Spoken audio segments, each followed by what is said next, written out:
नमस्कार, मैं हूं संजय शर्मा। आप देख रहे हैं 4 PM न्यूज नेटवर्क। चुनाव में मोटे मोटे लगभग 4 महीने रह गए हैं, लेकिन ये दौर बड़ा नाजुक है। इस समय सेनाओं को मजबूत किया जाता है, अपने साथ के सारे सेनापतियों को इकट्ठा किया जाता है, योद्धाओं से कहा जाता है, जोश भरा जाता है और कहा जाता है कि अब संग्राम में जाना है, रणभेदी में बजानी है, रण क्षेत्र में जाना है, मजबूत हो जाओ। लेकिन अगर ऐसे मौके पे सेनापति आपस में भिड़ने लगे, मंत्री आपस में भिड़ने लगे, तो जाहिर है दुश्मन का हौसला मजबूत होता है और आपकी कमजोरी सामने आ जाती है। ऐसे में जो बड़ा दल होता है, जो अगर कई दल मिलकर लड़ रहे होते हैं, तो बड़े दल को और बड़प्पन दिखाना पड़ता है। इंडिया गठबंधन जब बना था तो भारतीय जनता पार्टी ने उसकी मजाक उड़ाई थी और कहा था कि यह गठबंधन बहुत दिनों तक साथ नहीं रहेगा। तब सब नेताओं ने हाथ उठाए थे और कहा था कि यह मजबूत गठबंधन है, भारतीय जनता पार्टी कितना भी कहे हम इसको हराकर दिखाएंगे। लेकिन राज्यों के चुनाव में इस गठबंधन में आपस में मतभेद पैदा हुए हैं। मध्य प्रदेश में समाजवादी पार्टी इसको उम्मीद थी कि कांग्रेस कम से कम उसको 7-8 सीटें देगी, लेकिन कांग्रेस ने सीटें नहीं दी। नाराज अखिलेश यादव ने कई सीटों पर अपने प्रत्याशी उतार दिए।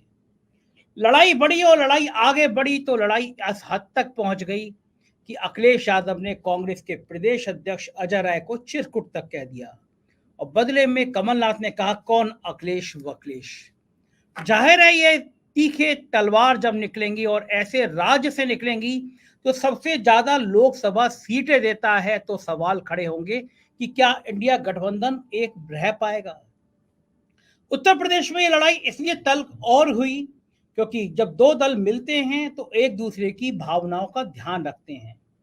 बहुजन समाज पार्टी से गठबंधन की एक धड़ा वकालत कर रहा था और कांग्रेस का एक धड़ा कह रहा था कि बात मायावती से भी होनी चाहिए। कहा जाता है कांग्रेस ने यह रुख देखते हुए अपने प्रदेश अध्यक्ष जो बसपा से आए थे उनको हटाया। यही नहीं, नसीमुद्दीन सिद्दीकी को भी मीडिया प्रभार प्रकोष्ठ से हटा दिया गया, क्योंकि नसीमुद्दीन सिद्दीकी ने भी मायावती पर हमले किए थे। तब माना गया कि कांग्रेस बसपा से भी बातचीत का रास्ता खुला रखना चाहती है। अखिलेश यादव को यह बात पसंद नहीं थी। इस बीच में समाजवादी पार्टी के नेताओं को कांग्रेस ने अपने यहाँ एंट्री करी। सहारनपुर के बड़े नेता इमरान मसूद जो सपा थे वो छोड़कर कांग्रेस में आए। सपा के कुछ पूर्व विधायकों को कांग्रेस से शामिल कराया तो अखिलेश का सब्र का पैमाना टूट गया और मध्य प्रदेश में बड़ी संख्या में प्रत्याशी उतार दिए। लड़ाई बढ़ गई, लड़ाई उत्तर प्रदेश से मध्य प्रदेश तक पहुंच गई और जाहिर है कि इंडिया गठबंधन की एक बड़ी दरार है। मैंने कहा था एक शो में भी थोड़ी देर पहले कहा था कि बड़ा दिल कांग्रेस को दिखाना पड़ेगा, क्योंकि बड़ी लड़ाई कांग्रेस को ही जीतनी है। लोकसभा का चुनाव का रिजल्ट आएगा तो जो क्षेत्रीय दल हैं वहां पे उनकी महत्व को समझते हुए कांग्रेस को ही थोड़ा झुकना पड़ेगा। बंगाल में ममता बनर्जी को महत्व देना पड़ेगा, बिहार में नीतीश को महत्व देना पड़ेगा और उत्तर प्रदेश में अखिलेश यादव को महत्व देना पड़ेगा। मेरा मानना यह है कि उत्तर प्रदेश में भाजपा का भी सब कुछ दांव पर लगा है। सब कुछ मैं इसलिए कह रहा हूं कि महाराष्ट्र में, कर्नाटक में, बंगाल में, बिहार में भारतीय जनता पार्टी समझ रही है, जान रही है कि उसको बहुत बड़ा डेंट पड़ने वाला है। महाराष्ट्र की राजनीति में कितना ही उसने उठापटक करी हो, कितनी सरकारें तोड़ी हो, बनाई हो, लेकिन नुकसान अंततः भारतीय जनता पार्टी को होता हुआ नजर आ रहा है। महाराष्ट्र में बीएमसी के चुनाव कराने की हिम्मत नहीं कर पा रही है भारतीय जनता पार्टी। कर्नाटक में सरकार जाने के बाद जेडीएस से समझौता करना पड़ा, अपने हिस्से की सीटें जेडीएस को देनी पड़ी। ये बताती है कि कर्नाटक में इतनी बड़ी सीटें जीत कर आई थी कांग्रेस, लेकिन अब वो सीमित संस्था में घिर रही है और जान रही है कि कर्नाटक में उसके हौसले पस्त होने वाले हैं। बिहार में नीतीश कुमार ने सारा गणित बदल दिया है। अमित शाह ने एक बार खुद कहा था कि बिहार में 3 बड़ी ताकतें हैं, इन 3 बड़ी ताकतों में से 2 ताकत जिधर मिल जाती हैं वो चुनाव जीत जाता है। और इन 3 ताकतों में इस समय लालू यादव और नीतीश कुमार पूरी तरह से एकजुट खड़े हैं। बिहार में भारतीय जनता पार्टी को समझ नहीं आ रहा कि वो दांव चले तो चले क्या। बंगाल में भारतीय जनता पार्टी के सारे रास्ते ममता बनर्जी ने बंद कर दिए हैं। जो नेता छोड़ के गए थे बंगाल में ममता बनर्जी को, सब वो वापस आ गए हैं। भारतीय जनता पार्टी को पैर रखने की जगह नहीं दे रही है ममता बनर्जी।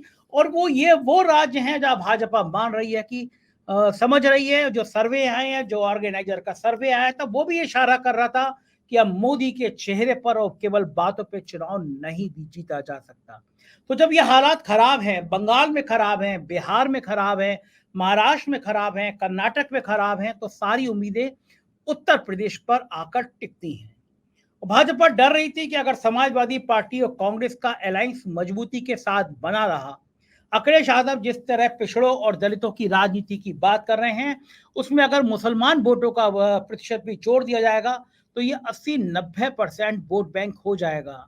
इसीलिए हारने के बावजूद बार बार दारा सिंह चौहान को, ओपी राजभर को मंत्री बनाने की बात की जाती है। इसी तरह सबको साथ लाने की बात की जाती है। भाजपा कोशिश में लगी है, लेकिन अब भाजपा बहुत खुश है कि उसको लग रहा है कि शायद समाजवादी पार्टी और अखिलेश यादव के बीच दूरी बन गई है। लेकिन मुझे लगता है ये नूरा कुश्ती सिर्फ इसलिए है कि उत्तर प्रदेश में किसको कितनी सीटें दी जाए। कांग्रेस चाहती है 25 से ज्यादा सीटें देना और समाजवादी पार्टी चाहती है कांग्रेस को 10 से 15 के बीच में रहना। कांग्रेस का एक धड़ा मायावती को साथ लाने की कोशिश करता है, लेकिन कांग्रेस भी जानती है और समाजवादी पार्टी भी जानती है कि मायावती के जीते हुए प्रत्याशियों का भरोसा नहीं रहेगा कि वो जब संसद में जाएंगे तो वो मोदी के पक्ष में हाथ खड़ा करेंगे या फिर कांग्रेस के पक्ष में और इंडिया गठबंधन के पक्ष में हाथ खड़ा करेंगे। मायावती का पिछला दौर, पिछला इतिहास ऐसा रहा है कि वो भारतीय जनता पार्टी को हर बार मदद करती हुई नजर आई हैं। तो जाहिर है ये एक बड़ा पेचीदा सा शतरंज बिछ गया है उत्तर प्रदेश में, लेकिन लोग मायूस हैं, लोग परेशान हैं कि अगर अखिलेश यादव और कांग्रेस के बीच में ये लड़ाई कहीं और बढ़ गई, ये तेवर और तीखे हो गए, निचले स्तर तक ये बात और चली गई, तो चुनाव की दहलीज में खड़े हुए लोगों को बड़ा मुश्किल हो जाता है। कार्यकर्ताओं के बीच में अगर मनभेद हो जाते हैं, मतभेद हो जाते हैं, तो उनको कुछ महीनों में दूर करना परेशानी भरा हो जाता है। तो 3-4 महीने रह जाते हैं तो कोशिश की जाती है कि सब एक हो, परिवार एक हो, संगठन मजबूत हो, चुनाव में उतारा जाए। बल्कि लोग तो ये भी कह रहे थे कि सीटों का बंटवारा जल्दी से जल्दी कर लिया जाए। अरविंद केजरीवाल ने भी ये कहा था, क्योंकि 4 महीने पहले अगर सीटों का बंटवारा होगा, कहीं सीटें कम रह जाएंगी, कहीं ज़्यादा रह जाएंगी, कहीं नाराज होगा, कहीं खुश होगा कोई, तो नुकसान ज़्यादा होगा। और उत्तर प्रदेश हो या फिर बिहार हो या महाराष्ट्र हो या कर्नाटक हो, ज़्यादा बड़ा स्टेक कांग्रेस का लगा है। क्षेत्रीय दलों के वजूद से ज़्यादा कांग्रेस के वजूद की लड़ाई है 2024। अगर कांग्रेस सत्ता में नहीं आती है तो कांग्रेस को ज़्यादा बड़ा नुकसान होगा क्षेत्रीय दलों के मुकाबले में। और उत्तर प्रदेश में भी कांग्रेस को शायद यही बात आगे भविष्य में सोचनी पड़ेगी कि अगर उत्तर प्रदेश में मजबूत होके भारतीय जनता पार्टी को नहीं रोक पाए तो ज़्यादा बड़ा नुकसान होगा। एक बड़ा परिदृश्य है, बड़ा कैनवास है, इस पे बड़ी तस्वीर खींचने की कोशिश कांग्रेस को करनी पड़ेगी। कहीं झुकना पड़ेगा, कहीं बात करना पड़ेगा, कहीं संवाद करना पड़ेगा। और कांग्रेस 4 राज्यों, 5 राज्यों के चुनावी नतीजे पर नजर बना रही है। वो देख रही है कि अगर मध्य प्रदेश, राजस्थान, छत्तीसगढ़ जैसे बड़े राज्यों में वो चुनाव जीत जाती है और अगर तेलंगाना भी जीत जाती है, तो फिर वो ये कहेगी कि उसकी लहर आ रही है, कोई साथ आए या ना आए, वो अकेले लड़ने की बात भी कर सकती है। ये चुनावी शतरंज है, कब कौन सा प्यादा किसको मात दे दे, कोई कहा नहीं जा सकता।